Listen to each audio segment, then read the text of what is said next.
Entre los servicios que ofrece Asofidom está un programa de capacitación responsable de la promoción y desarrollo del fideicomiso en la República Dominicana, que está dirigida a distintos sectores de la sociedad. Y entre las capacitaciones, una de mucho interés es la que trata sobre fideicomiso inmobiliario y desarrollo de proyectos. A propósito, a continuación, el panel Fideicomiso Inmobiliario, el cual será moderado por el señor Cristian Molina, presidente de la Asociación Dominicana de Sociedades Fiduciarias. Para iniciar este panel vamos a recibir, después de un fuerte aplauso al señor Molina, vamos a recibir al señor Jorge Montalvo, quien es presidente de ACOPROVI para el periodo 2021-2023. Arquitecto, inició su trayectoria en el sector de la construcción de viviendas, incursionando además en el diseño y construcción de locales comerciales en las principales plazas del Distrito Nacional y en proyectos de turismo inmobiliario. Desde el 2009 dirige la firma Arquitecto Jorge Montalvo y Asociados, añadiendo a su catálogo de proyectos el desarrollo de viviendas de bajo costo y de alianzas público-privadas. Recibamos también a Rosana Ruiz. Es la primera presidenta ejecutiva de la Asociación de Bancos Comerciales de la República Dominicana, ABA, economista y abogada, una especialista en el área de la legislación económica y financiera, mercado de valores, el comercio electrónico, fideicomiso y en competitividad. Con una formación especializada en el ámbito económico-financiero, ha participado activamente en proyectos como el diseño e implementación del programa de reforma financiera, la elaboración de la ley del mercado hipotecario y de fideicomiso y sus normas reglamentarias, ley de sociedades de garantías recíprocas, y ha sido consultora económica y asesora de importantes entidades bancarias. Recibamos también a Evelyn Chávez, presidente de Fiducorp, abogada con especialización internacional, experta en propiedad inmobiliaria, técnica contractual de la ley número 189-11 para el desarrollo del mercado hipotecario y del fideicomiso en República Dominicana, participación en congresos latinoamericanos de fideicomiso, entre otros. Carolina Silier Ruiz, doctora en Derecho con una maestría en Derecho de Negocios. Cuenta con diversos estudios en materia de regulación y competencia. Formó parte del equipo de redacción de la Ley para el Desarrollo del Mercado Hipotecario en la República Dominicana número 189-11. Es catedrática en estudios superiores de importantes universidades del país. Labora en la firma de abogados Hendrick como asociada senior del Departamento de Negocios. Ha tenido la oportunidad de participar y asesorar clientes en la estructuración de fideicomisos, tanto públicos como privados. Ha realizado publicaciones de interés nacionales e internacionales sobre temas regulatorios y de fideicomiso. Ailín Guzmán, directora de Prevención de Lavado de Activos y Crímenes Financieros de la Superintendencia de Bancos de la República Dominicana. Abogada con diversas maestrías y especialidades en Derecho de Regulación Económica, Fideicomiso, Negocios Fiduciarios, Prevención de Lavado de Activos, Financiamiento del Terrorismo, Gestión de Riesgos, entre otros. Es docente de la Asociación de Fiduciarias Dominicanas, ponente en diferentes seminarios, talleres y congresos, con experiencia en el área financiera y regulatoria, desempeñándose como abogada en diversas entidades bancarias. Adelante. Buenos días nuevamente. Mirando a mi izquierda, veo representantes del sector de la construcción en República Dominicana, los financiadores aquí representados, el sector fiduciario, el sector que asesora, abogados que asesoran a los estructuradores de proyectos inmobiliarios y al regulador en materia de prevención de lavado. No creo haber visto nunca en República Dominicana un panel inmobiliario que cubra cada uno de estos ángulos en una sola conversación. Es un buen augurio de lo que viene ahora. Jorge, me gustaría mucho empezar contigo. Como vimos, 150,000 viviendas en proceso de construcción y desarrollo a través de fideicomiso, 40,000 viviendas ya entregadas a distintos compradores, de las cuales 37,000 son viviendas de bajo costo. Jorge, como constructor y como representante de ACOPROVI, ¿Qué ha motivado que ese sea un vehículo tan utilizado para el constructor? ¿Y cómo ven ustedes el panorama actual y la continuidad de ese esfuerzo de construcción a través del fideicomiso?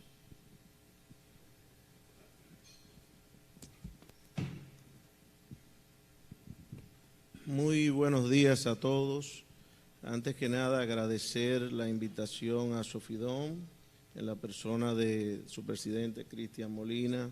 La verdad que es una oportunidad única y cuando vemos esas presentaciones magistrales y esos datos tan halagüeños para el sector, pues debemos estar claros en que definitivamente es un momento estelar para el fideicomiso inmobiliario y de manera particular para el sector vivienda en nuestro país. Cuando pasamos revista a lo que han sido estos 10 primeros años de la Ley de Mercado Hipotecario y Fideicomiso, debemos decir que ha sido un antes y un después en materia de vivienda. Ha permitido el acceso a viviendas dignas para muchos dominicanos que antes de esa Ley de Mercado Hipotecario y Fideicomiso no podían soñar con acceder a una vivienda digna. Y ese fue precisamente el corazón de la iniciativa de la ley. La ley empezó por buscar soluciones, buscar que fuera viable el acceso a la vivienda de bajo costo. Fue un esfuerzo, una iniciativa de las autoridades del momento que tuvo desde un principio a Coprovi como protagonista y estuvo al pie de lucha con esa iniciativa, sobre todo ya después de más de 10 años, que ya van 20,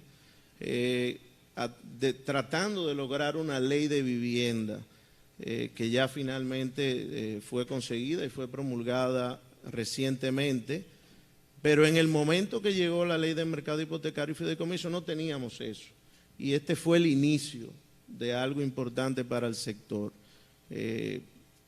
Por eso la contribución de ese momento y el aporte fue decidido.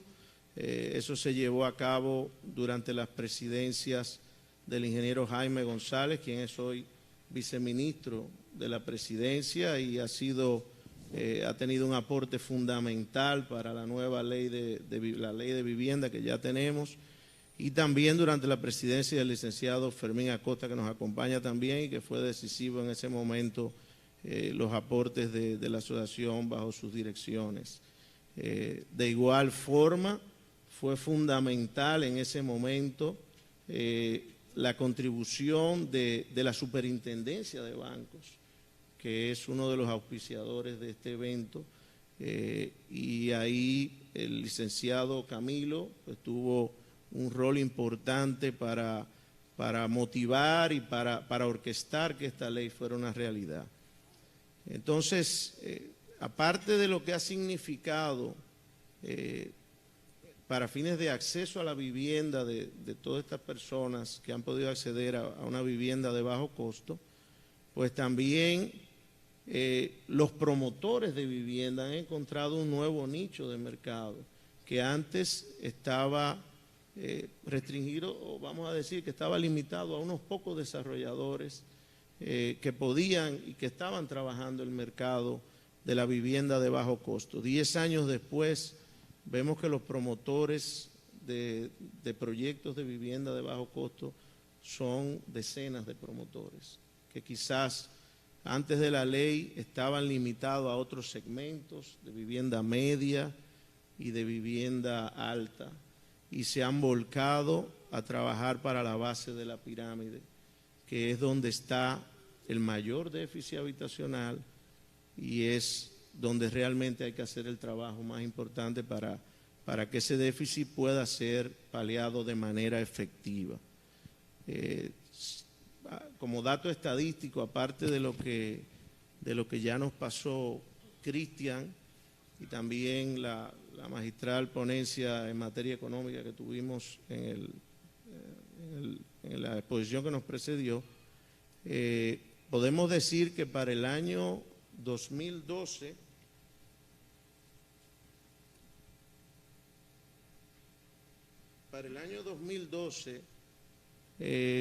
según datos de el INVI, ya convertido en Ministerio de la Vivienda en este momento, solamente se certificaron 1.000 unidades, o sea, 1.000 unidades de vivienda que fueron certificadas como vivienda de bajo costo en el año 2012, que era el momento en que apenas se ponía en vigencia los reglamentos para poder operar todo este tema de los fideicomisos de bajo costo. Hoy por hoy, la data de apenas 6 meses a julio del año 2021 sitúa las certificaciones de vivienda de bajo costo en 14.000 unidades. Eso es en lo que iba de año. O sea, ya ustedes, con la data que tuvimos de la cantidad de proyectos en ejecución, podrán entender lo que ha significado esto para el mercado de vivienda y para el sistema financiero y para nuestro país en sentido general. O sea, es el resultado de ese esfuerzo, de esa maduración de esa ley en estos 10 años y que ha dado como resultado lo que ustedes están viendo este año y que vimos en la presentación de la parte económica, de que el sector construcción y particularmente el sector construcción de vivienda ha sido un protagonista de primera línea en el relanzamiento de nuestra economía en las actuales circunstancias y está llamado a seguir haciéndolo, a seguir siéndolo. Ahora la segunda parte y lo que va a marcar el inicio de estos próximos 10 años tiene mucho que ver con la reciente creación con la reciente ley de vivienda que crea el Ministerio de la Vivienda. Porque si ustedes se fijan, los programas de vivienda que ha estado promoviendo el Estado desde principios de año, inclusive antes de que entrara en vigencia la ley, están montados en la figura del fideicomiso.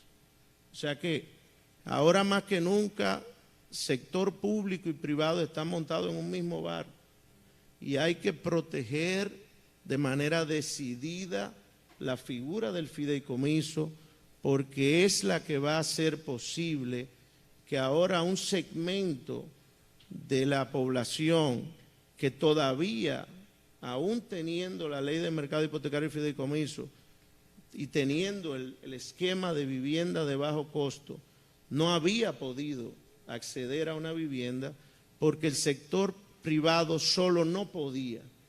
No había la forma de que el sector privado pudiera desarrollar viviendas de 1 millón de pesos, de 1.300.000, quizás ya en el último rango de los 2.2 y pico que tienen los programas, pues quizás ahí sí había había un nicho. Pero será en este momento y a partir de esos programas en que el sector privado estará en la capacidad de poder proveer viviendas a ese rango de la población, viviendas que ya caen en el rango de vivienda social, y eso solo era posible con la ayuda del Estado, dando subsidios de tasa a tenemos los programas, las autoridades tienen el programa Familia Feliz y tienen por otro lado Mi Vivienda, y ambos programas están enmarcados en un tema de subsidio de tasa y subsidio directo al inicial. Y eso acompañado de ya el bono ITEVI, que ya estaba operando desde antes mediante la ley de mercado hipotecario y fideicomiso, pues sí se crearán las condiciones de que el sector privado pueda ir creando esa demanda, esa oferta, porque la demanda está ahí, para satisfacer esas necesidades de vivienda y ir paliando el déficit. Las autoridades también con esta ley de vivienda tienen la posibilidad de trazar políticas públicas en materia de vivienda a largo plazo. Va a incluir un plan decenal y eso es lo que realmente va a abrir la posibilidad de que podamos paliar efectivamente el déficit. Y como dije en un principio, es fundamental para que esto pueda ser llevado a cabo preservar la figura del fideicomiso y las condiciones en que está estipulada y hacer las mejoras, como tú decías, con una modificación de la ley para que los temas que quedaron pendientes, que fueron asignaturas pendientes, pues entonces se puedan adecuar y podamos seguir teniendo una figura robusta y una figura que promueva el desarrollo del sector inmobiliario. O sea que yo la verdad que estoy muy contento y auguro mucho éxito al fideicomiso en los años por venir y muchos éxitos a todo lo que tiene que ver con el tema vivienda en nuestro país. Hay retos importantes y quisiera citar algunos. Definitivamente, ante lo que se ve por venir, cuando tú ves que esos planes, esos programas del Estado hablan de 65.000 viviendas en los próximos, en los 4 años, y después tú tienes que otros programas tienen 7.000 más la cantidad de proyectos que, como tú mencionabas, está desarrollando el sector privado, pues aparte de tomar todas las medidas en materia legislativa para robustecer la figura y crear los mecanismos adecuados para que opere, pues de igual forma las fiduciarias, lógicamente su estructura interna deberá robustecerse, deberá trabajarse en la estandarización de procesos que permitan que sean procesos cada vez más ágiles y que realmente contribuyan con el dinamismo del sector. Y me alegra poder decir que desde la Asociación Dominicana de Constructores y Promotores de Vivienda, hace meses que ya hemos estado trabajando con Asofidom en mesas de trabajo, buscando que el sector esté preparado para enfrentar estos grandes retos que se vienen. O sea que en ese sentido creo que también es esperanzador. Y por otro lado, pues otro de los retos importantes va a ser todo lo que tiene que ver con la agilización de la permisología, la agilización de los procesos. Y en ese sentido vemos unas autoridades que han asumido el eslogan de burocracia cero, y hay ya inclusive una ley que fue depositada en el Congreso que va en ese lineamiento, y eso lo vemos con muy buenos ojos y sabemos que desde este nuevo Ministerio de la Vivienda pues se trabajará por que finalmente podamos tener una ventanilla única, pero una ventanilla única que opere realmente como ventanilla única y no como una especie de un servicio de mensajería, que quizás lo que hemos tenido hasta el momento. De esa manera podremos agilizar los procesos. Y cuando hablamos de procesos, hay que pensar también en todos los procesos que implican no solamente la aprobación de los proyectos, sino su ejecución y la entrega de los proyectos.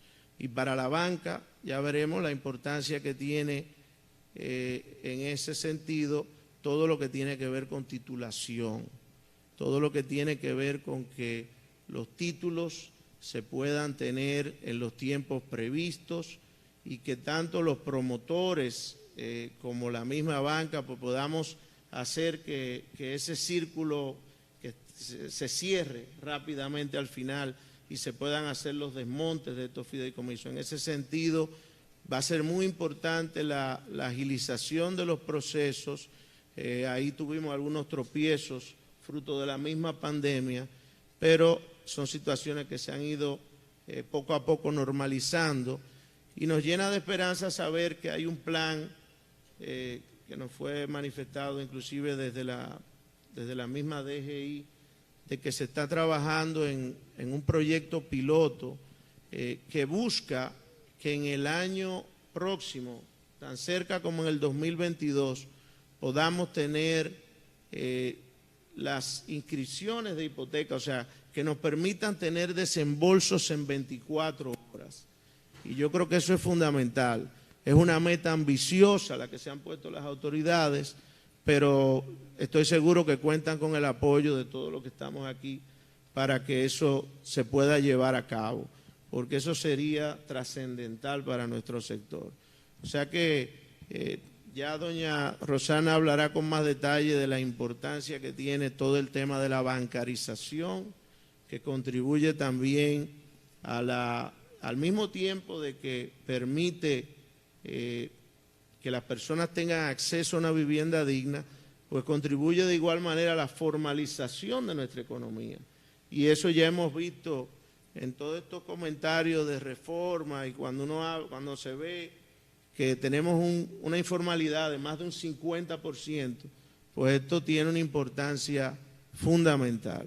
O sea que yo creo que a grandes rasgos, esos son un poco lo que podría decir que son nuestras reflexiones con relación a esto. Lo que tú acabas de decir es un gran resumen de la trayectoria desde la concepción de la ley hasta cómo ha evolucionado la industria de la construcción de viviendas, terminando los retos que presenta pues el sector de la construcción.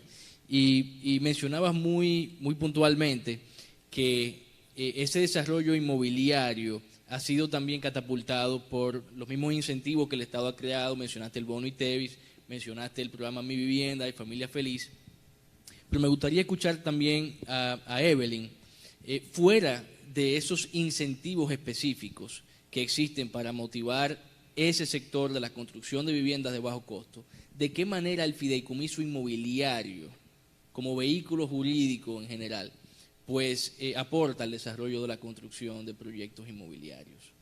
Gracias, Cristian. Realmente para mí es un honor participar en este panel porque estamos desde el día 1 en el tema de esta ley y cuando presumimos que tenemos en nuestro haber como gestión fiduciaria alrededor de 15.000, casi 16.000 unidades en nuestro portafolio, pues estamos presumiendo de que sí se puede. Cuando digo que sí se puede y estamos de la mano con el promotor, de mi parte, tengo una gestión fiduciaria exclusivamente a nivel inmobiliario.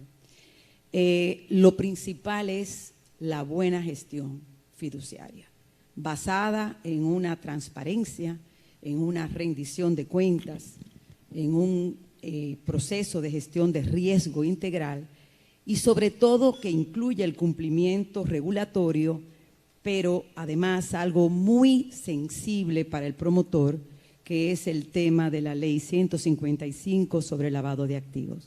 Yo le digo a todo promotor que acude donde nosotros, que ellos construyen para vender. Entonces, la expertise es nuestra para ayudarlos en el proceso de la depuración, la vinculación de los clientes. Porque nuestro objetivo es que ellos se centren en lo que saben hacer, que es la construcción. Y nosotros, independientemente de que son sujetos obligados cuando se dedican a la venta, pueden contar con una asesoría y con un apoyo en esa situación que para todos es un dolor de cabeza, porque si vemos ese contenido de esa ley, cualquiera recoge, como dicen los bates en República Dominicana, y deja esto. Por eso nosotros tenemos un apoyo absoluto en ese tipo de situación. Igualmente, el equilibrio, apostamos a un equilibrio entre todas las partes que suscriben el acto constitutivo en adición a los proveedores, a nuestro regulador, a los acreedores garantizados. Pero hay algo importante que dijo Montalvo sobre el tema de los certificados de títulos. Para que un proyecto inmobiliario sea viable, tiene que alcanzar el llamado punto de equilibrio. ¿Y qué es el punto de equilibrio desde el punto de vista de la gestión fiduciaria? Abarca el equilibrio legal. Cuando un cliente acude a una fiduciaria que ha seleccionado para administrar su proyecto, lo principal es dónde vas a construir, dónde está el o los certificados de título donde se va a desarrollar el proyecto. Miren, señores, en el historial nuestro, con la cachucha de abogado y ahora hace una década con el tema de gestión fiduciaria, la cantidad de proyectos que se quieren o se pretenden desarrollar en el medio de una calle o en el medio de una servidumbre de paso. Ustedes no se hacen una idea y después los promotores desesperados quieren pues culpar a la autoridad, en este caso la parte de la licencia de construcción en el Ministerio de Obras Públicas, hoy ventanilla única, y luego todo el tinglado que todo el mundo sabe para no dar cátedra, y al final le explota la jurisdicción inmobiliaria.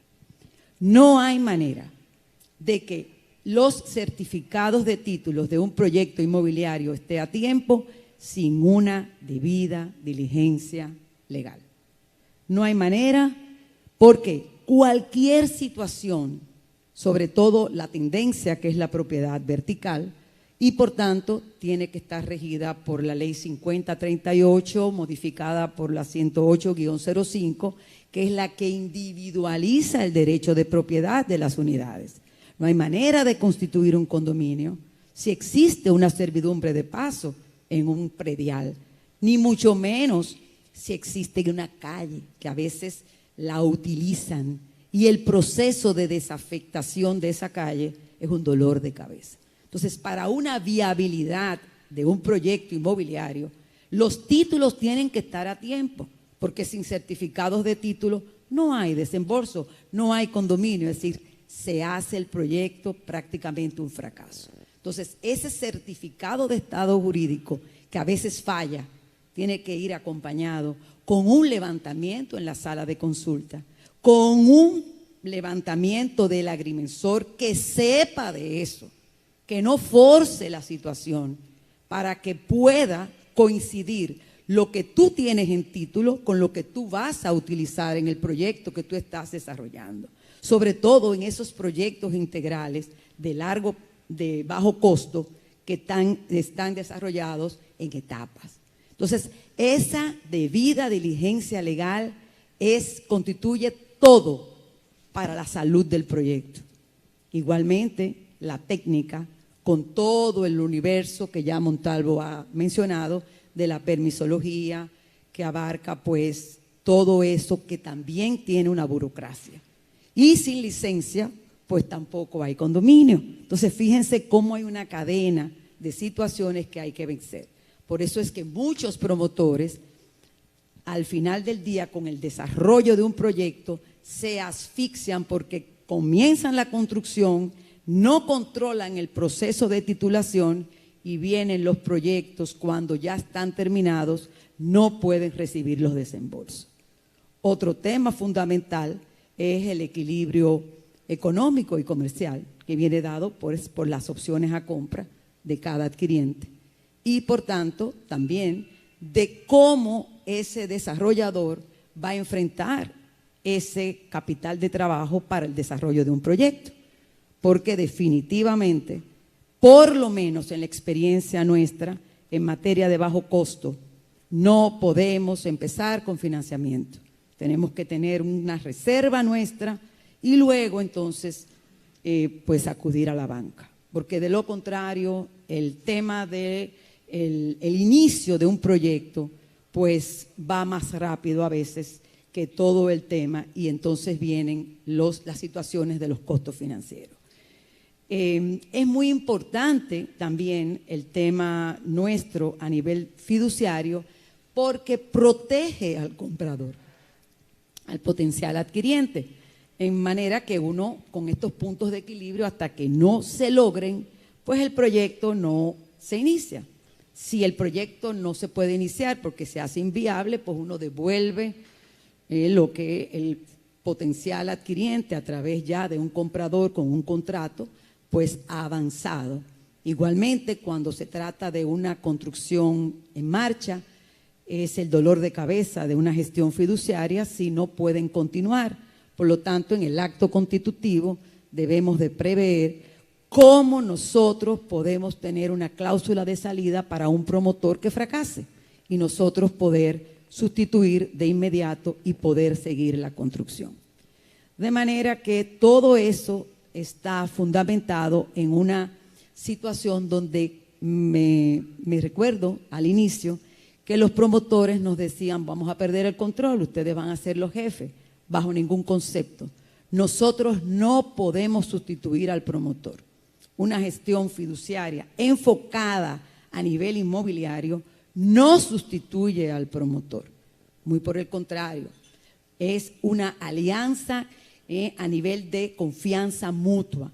Pero el fiduciario solamente administra el patrimonio fideicomitido apegado a las instrucciones directas del fideicomitente, en este caso, como estamos aquí en este panel de inmobiliario, es con las instrucciones directas del promotor. Y quiero aprovechar ya para finalizar.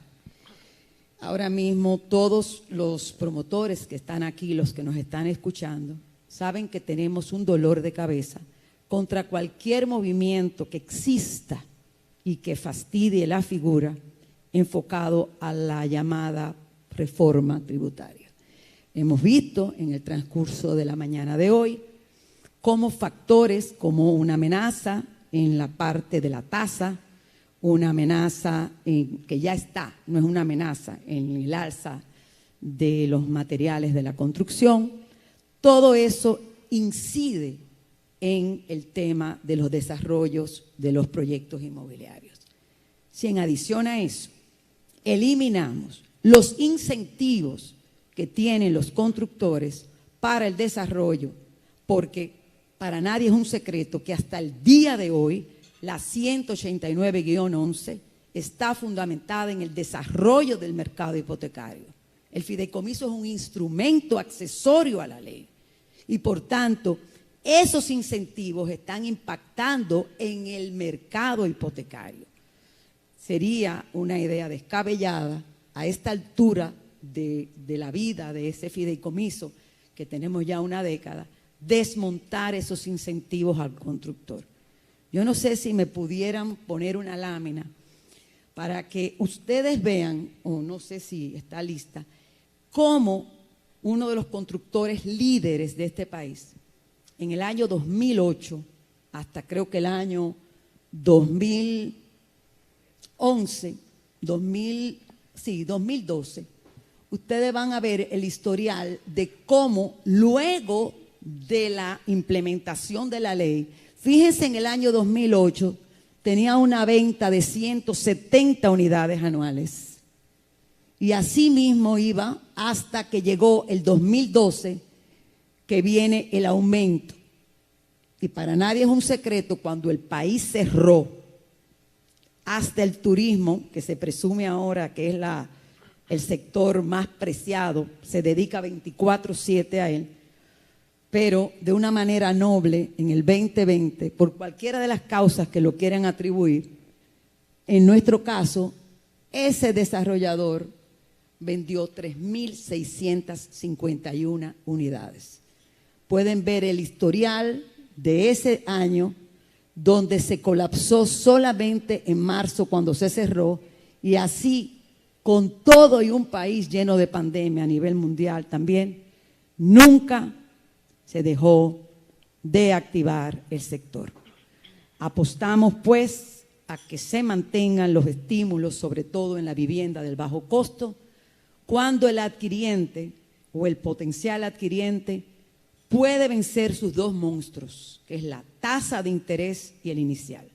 El inicial está con todos los bonos que existen, el bono ITEVIS existe, es una realidad para aquellas personas que no creían en él. En nuestro caso tenemos casi 2.000 millones de pesos en bonos ITEVIS, dedicados a que los adquirientes, con una gestión ágil y eficiente, sea aplicado al inicial de su vivienda. Logramos, con la bendición de Dios, una modificación a la 189-11, la única que se ha dado, y era que hasta tanto no se firmara los contratos con los bancos, aun cuando el adquiriente hubiese completado su inicial, se le podía devolver ese completivo del inicial.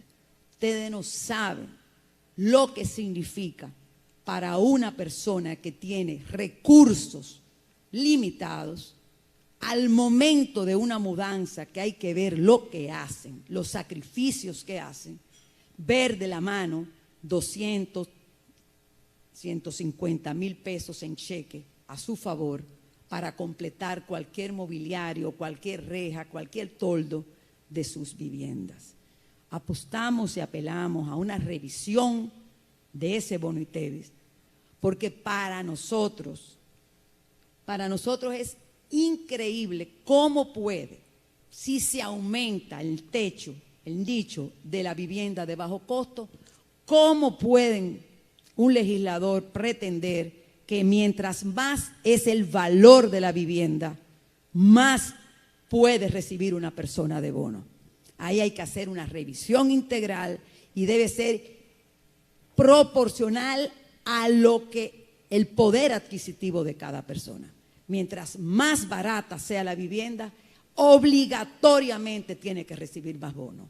El bono representa aproximadamente un 50% del inicial, más o menos, y no hace sentido que una persona con 4.500.000, como se pretende llevar el nicho, reciba casi $500,000 de pesos en bono, cuando una persona con 2 millones reciba la mitad.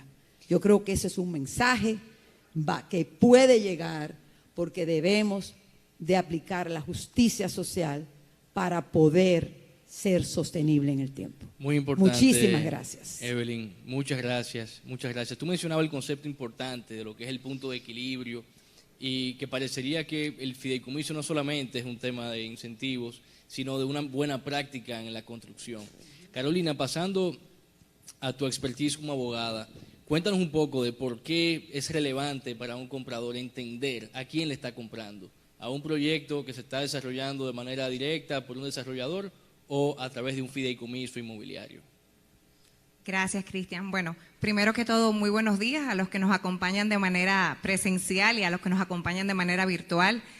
Es de mucha satisfacción para mí estar aquí, gracias a Sofidón y en la persona de Cristian por la invitación, porque ¿quién me iba a decir que hace 10 años atrás, cuando estábamos sentados en esas mesas de una jornada de trabajo bastante extenuante, porque se tenían unos tiempos cortos, porque tal y como mencionó Montalvo, el entonces superintendente, el señor Gustavo Camilo, quería impulsar esta ley, ese fomento y desarrollo del mercado hipotecario hasta que fue la realidad, que íbamos a estar aquí una década después evaluando y viendo repasando dónde estamos y a dónde hemos llegado con la implementación del fideicomiso. Yo creo que ha quedado claro a lo largo de toda la mañana la inequívoca versatilidad que tiene la figura.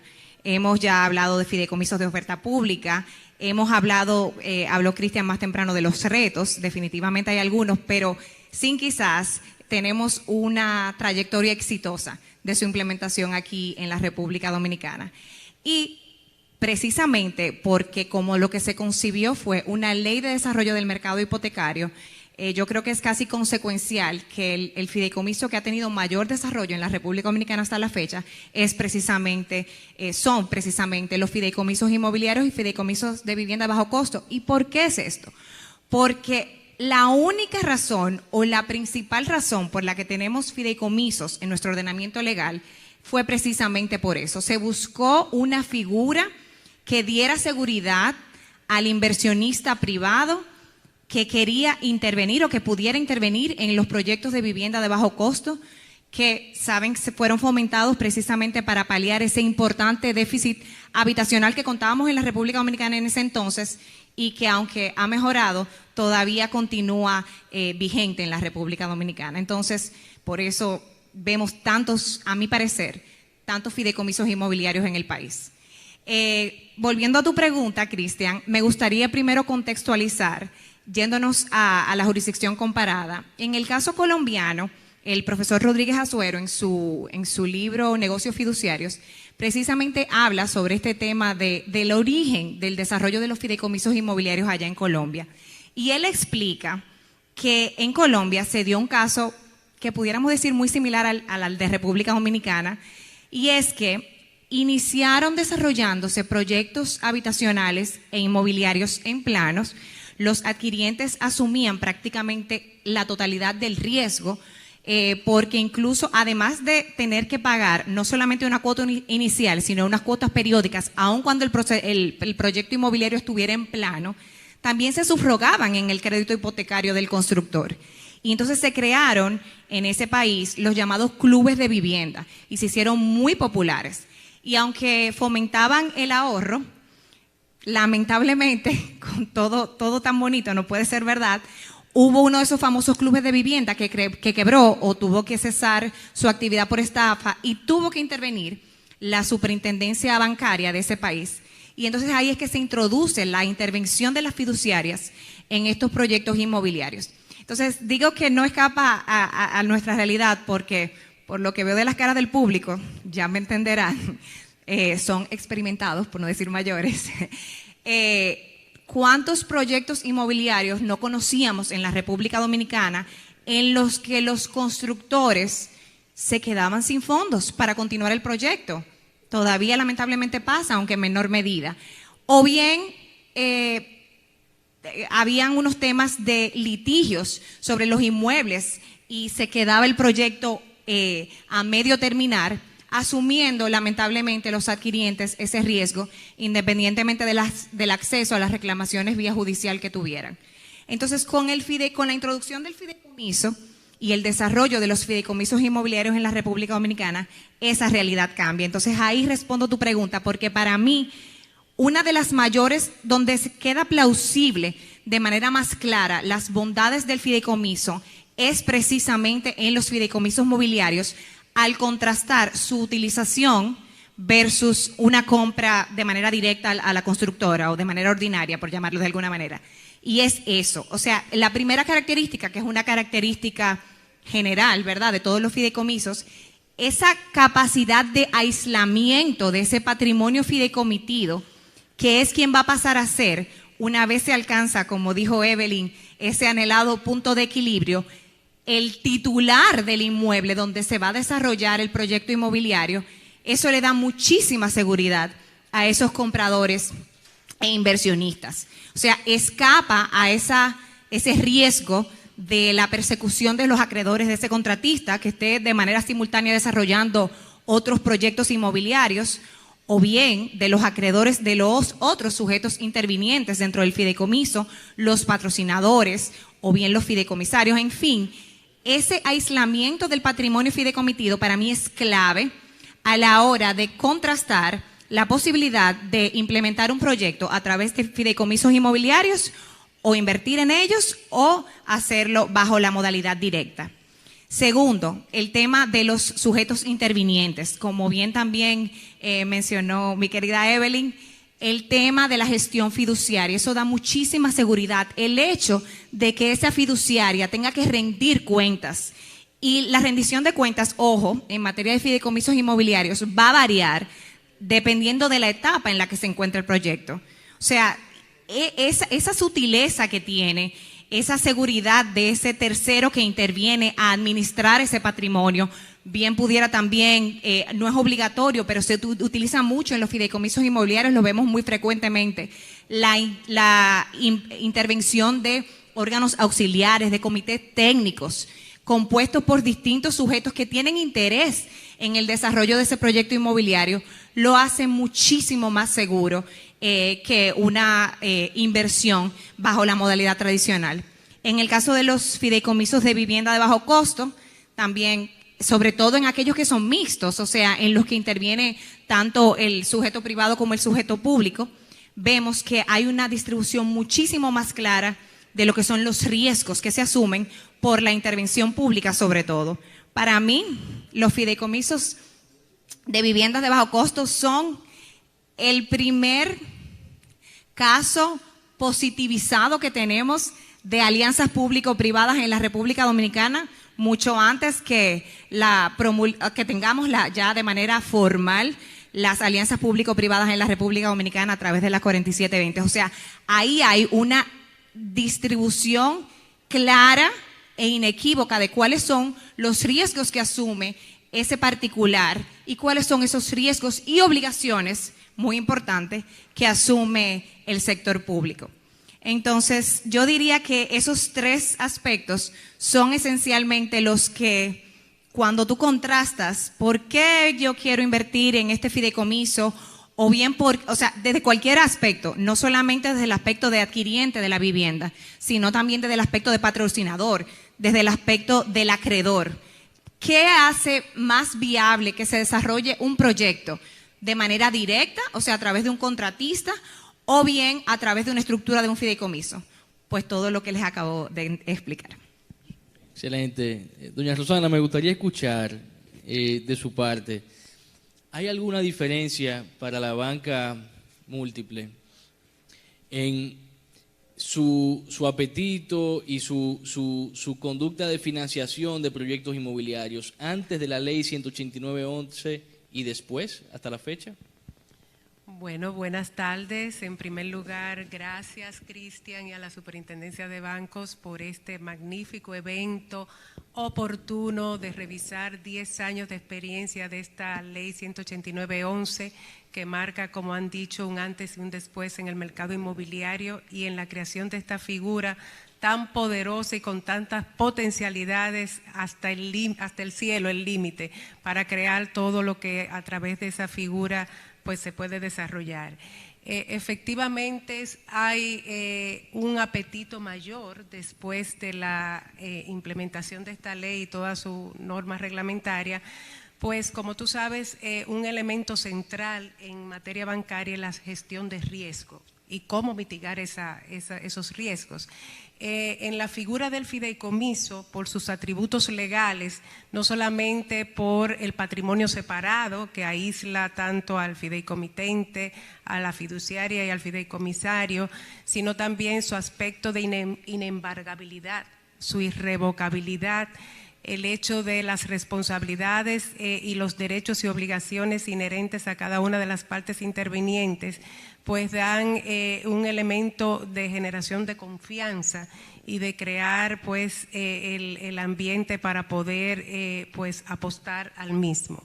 Pero un elemento importante es que este patrimonio fideicomitido puede ser emisor a través de la fiduciaria de garantías fiduciarias admisibles para los bancos en el reglamento de evaluación de activos y en el instructivo de registro y control y formalización emitido por la Superintendencia de Bancos.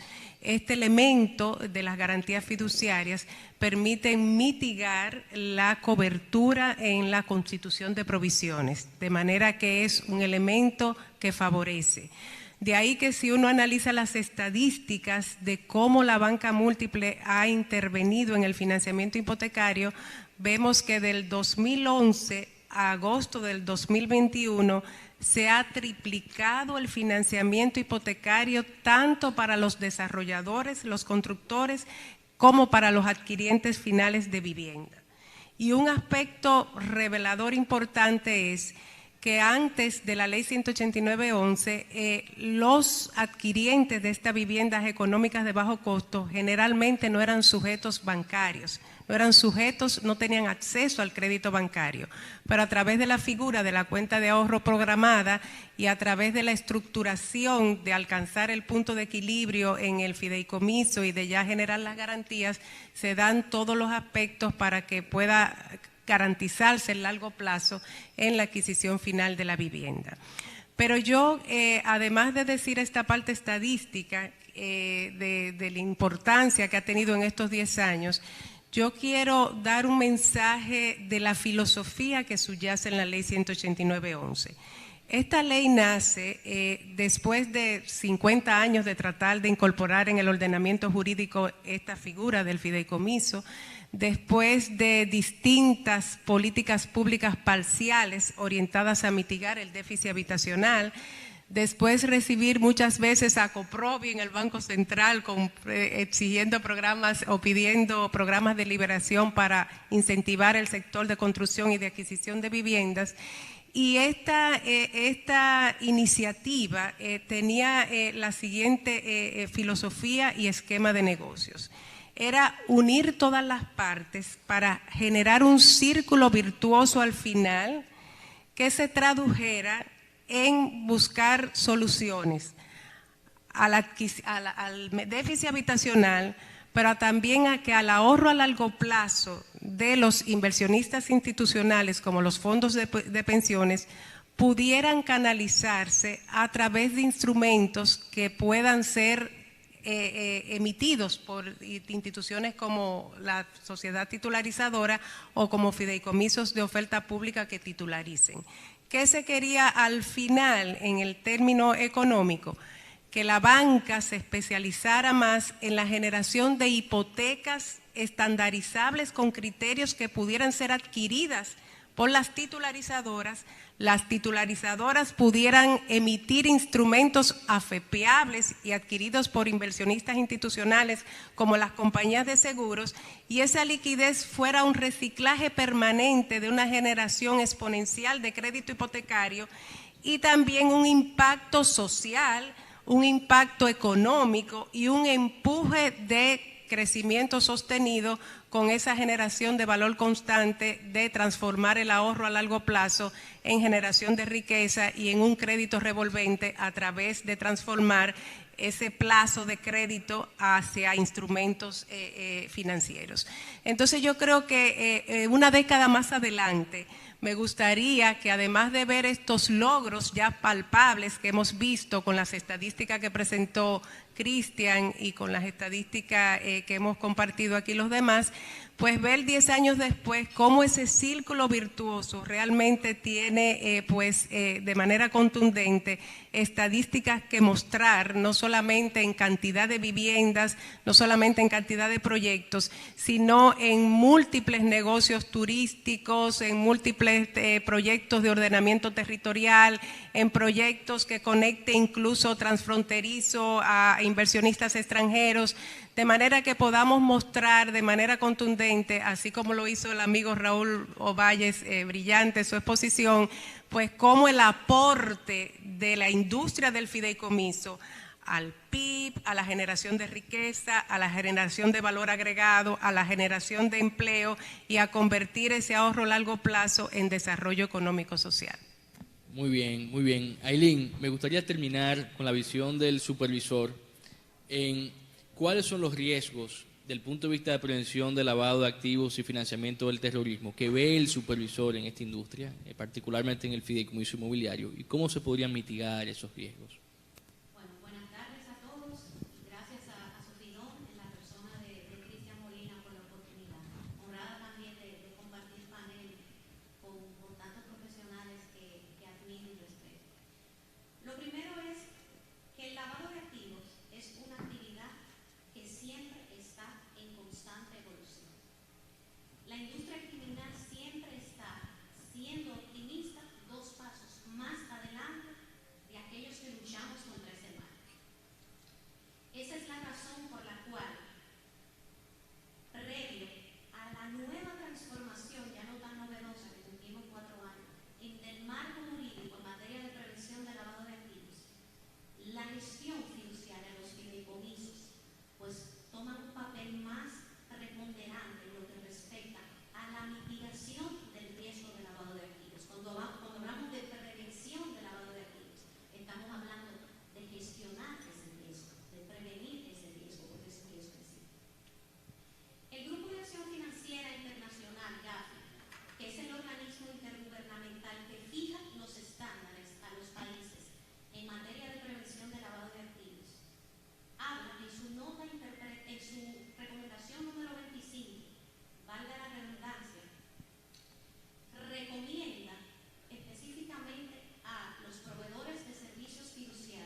fiduciaria tiene tendencia a la transparencia. La ley 189.11 dispone de una obligación de rendición de cuentas. Representa la obligación o el cumplimiento de la obligación de rendición de cuentas un mitigante de riesgo de lavado de activos en el gestor fiduciario. No. Es un mitigante de riesgo legal y operacional. Los riesgos para ser administrados y gestionados de manera eficiente en materia de prevención en la gestión fiduciaria se hacen aplicando un enfoque basado en riesgo. Ya para finalizar, una vez hacemos ese ejercicio del enfoque basado en riesgo, que ojo, no necesariamente todos mis riesgos y toda esa big picture que yo necesito la voy a tener al momento de mi estructuración, en mi acto de constitutivo o en mi matriz de constitución del fideicomiso. Hay unos órganos que mencionó Carolina y también mencionó Evelyn, dentro de los fideicomisos, que no son más que parte de la gobernanza o el gobierno corporativo del fideicomiso. Muchas veces los denominamos comité técnicos o comité fiduciario, que van a jugar un rol muy importante en la gestión de riesgo de lavado de activos. De igual modo, ese oficial de cumplimiento, esa estructura de cumplimiento, ese programa de cumplimiento, tiene que tener ese enfoque basado en riesgos. Ahora bien, hay muchos retos, tú me hablabas, Cristian.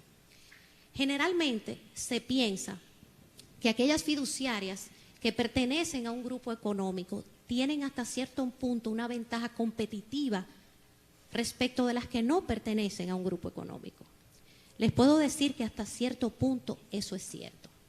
Sin embargo, tenemos que tener en cuenta que la debida diligencia, ese proceso de conocimiento del cliente, es totalmente indelegable y es una responsabilidad que no se delega, porque es una obligación de resultado del gestor fiduciario. Cuando se habla de la ventaja competitiva en cuanto al conocimiento del cliente y a la identificación de ese beneficiario final, se habla específicamente de que los grupos financieros tienen una curva de aprendizaje en lo que respecta a la cultura de cumplimiento un poquito mayor. Pero cuando digo no necesariamente se refiere a la prohibición de delegar ese proceso de debida diligencia. Otro de los retos ya finalmente es sobre todo comprender la diferencia entre lo que es origen de fondos y origen de riquezas. Cuando hablamos de origen de fondos, estamos hablando del medio de pago utilizado para una transacción en específico. Cuando hablamos de origen de riquezas, hablamos del total de activos que está manejando esa persona en particular que quiere hacer esa operación, que quiere hacer esa transacción. Y eso es parte de los retos que como supervisores estamos viendo. Resumiendo todo, solo podemos decir que esta figura del fideicomiso, la cual yo promuevo totalmente por su versatilidad, por su flexibilidad, soy una enamorada de la figura, está en nuestras manos, no solamente en las manos de los gestores fiduciarios, de los que hacen uso y promueven la misma, y en el caso ahora mismo nosotros los reguladores y los supervisores, de que se utilice de una manera tal que nosotros podamos demostrar que los riesgos respecto del lavado de activos están totalmente mitigados, sobre todo una figura que se está utilizando en la tendencia cada vez más para componentes sociales. Al fin y al cabo, todo eso se traduce en costos y eso es perfectamente entendible, todo eso se traduce en más trabajo, los temas de lavado de activos, de prevención son tediosos, incomodan, pero siempre cumplir va a ser más barato que no cumplir. Muchas gracias. Sin duda, sin duda. Con esta intervención terminamos el panel de fideicomisos inmobiliarios y yo termino convencido de que podemos hacer un evento solamente de esto. Es una industria demasiado amplia, con demasiado vertiente y les agradezco muchísimo haber aceptado esta invitación. Un aplauso para ellos, señores.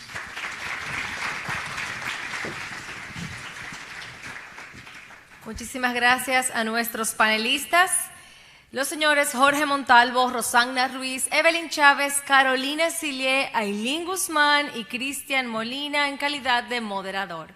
Una vez más, muchísimas gracias.